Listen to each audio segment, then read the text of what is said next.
Welcome back, learners. Let us learn the rules for solving an equation. I already introduced these rules for solving an equation in the previous video when we started the chapter. The rules for solving an equation can be learned by inverse method and transpose method. So the methods, the four rules that we learned in the previous video are included in the inverse method. So let us quickly start the inverse method. Inverse method. The first part for this equation, for this method, let us take an example: y plus 3 is equals to 9. Now, in order to solve this equation, हमने एक rule पढ़ा है.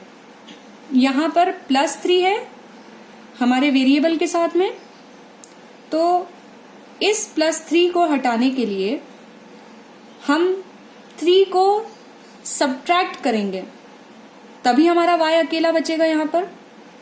लेकिन 3 हम केवल left hand side में subtract नहीं कर सकते.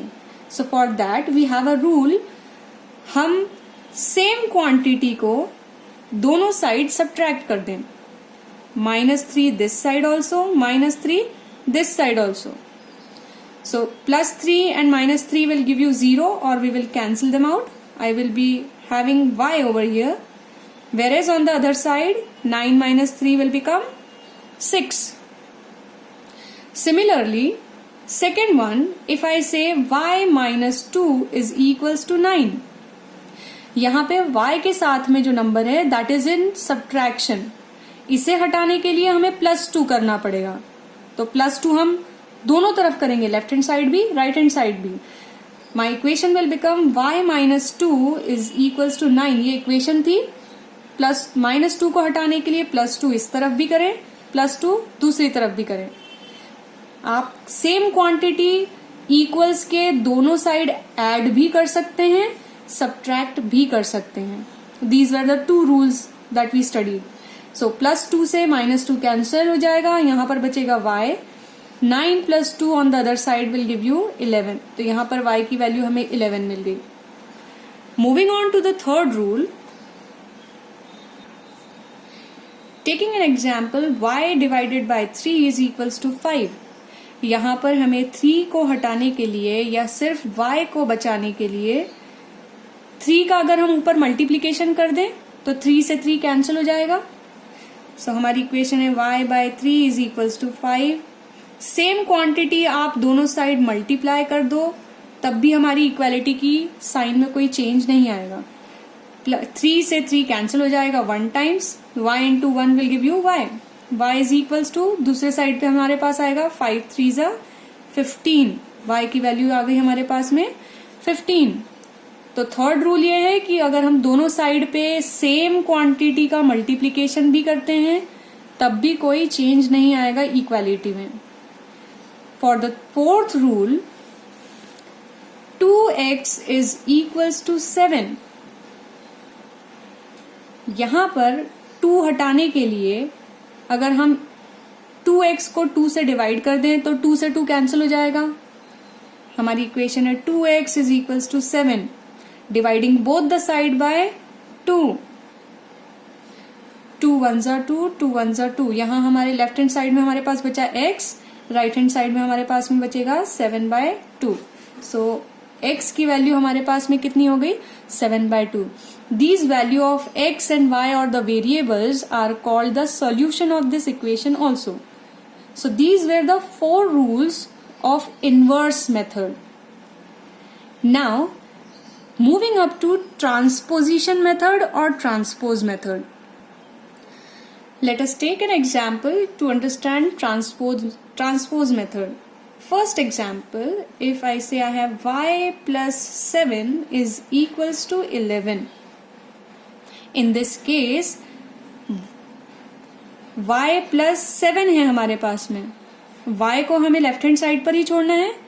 7 को दूसरी तरफ हम ट्रांसपोज करेंगे, शिफ्ट करेंगे. तो जब +7 दूसरे साइड जाएगा तो उसकी साइन चेंज हो जाएगी माइनस में। यहाँ हमारे पास लेफ्ट हैंड साइड में बचेगा y, राइट हैंड साइड में 11 है ऑलरेडी, +7 दूसरी तरफ जाएगा तो हमारे पास में हो जाएगा -7।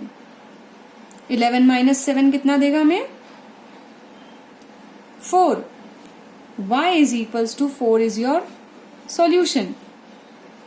Similarly, if I have an equation y minus 7 is equals to 11.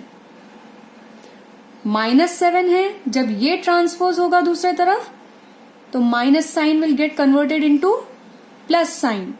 So y will be equals to 11 already है, -7 हम जब शिफ्ट कर रहे हैं तो वो हो जाएगा +7।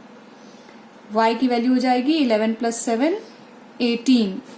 So plus and minus transposition method में इंटरचेंज होते हैं। अगर प्लस वैल्यू है इक्वल्स के दूसरे तरफ जा रही है तो माइनस हो जाएगी, माइनस है अगर साइन तो दूसरी तरफ जाकर वो प्लस में चेंज हो जाएगी। Now similarly it will work for multiplication and division also. If I have an equation से y 2y is equals to 7, यहां पर 2 मल्टीप्लीकेशन में है y के, तो अगर कोई नंबर मल्टीप्लीकेशन में है इक्वल्स के दूसरी तरफ जाएगा तो वो डिवीजन में आ जाएगा, और अगर डिवीजन में है तो दूसरी तरफ जाकर वो मल्टीप्लीकेशन में आ जाएगा। सिमिलरली जब 2 यहां से मल्टीप्लीकेशन से शिफ्ट होकर दूसरे साइड जाएगा तो y की वैल्यू हो जाएगी 7 डिवाइडेड बाय 2। मल्टीप्लीकेशन दूसरी तरफ जाकर डिवीजन में चेंज हो जाता है। Last example, y divided by 3 is equals to 5। यहां पर नंबर 3 जो है वो डिवीजन में है, डिवीजन वाला साइन दूसरी तरफ जब जाएगा नंबर तो उसका साइन चेंज हो जाएगा मल्टीप्लीकेशन में। सो ट्रांसपोजिशन मेथड में y will be equals to 5 × 3, 5 3s are 15। So y की वैल्यू कितनी हो जाएगी? 15। You just need to remember these things. Transposition method में कोई भी नंबर अगर एडिशन में है तो दूसरी तरफ जाके उसकी साइन चेंज हो जाएगी, मल्टीप्लीकेशन में माइनस में हो जाएगा। अगर कोई नंबर माइनस में है या सब्ट्रैक्शन में है तो दूसरी तरफ जाके उसकी साइन एडिशन में हो जाएगी। अगर कोई नंबर मल्टीप्लीकेशन में है तो दूसरी तरफ जाकर वो डिवीजन में चला जाएगा, और अगर कोई नंबर डिवीजन में है तो दूसरी तरफ इक्वल्स के दूसरी तरफ जाकर वो मल्टीप्लीकेशन में हो जाएगा। So these are the 2 methods that we have studied. The first one was inverse method and the second one was transpose method. That's all for this video. Thank you for watching.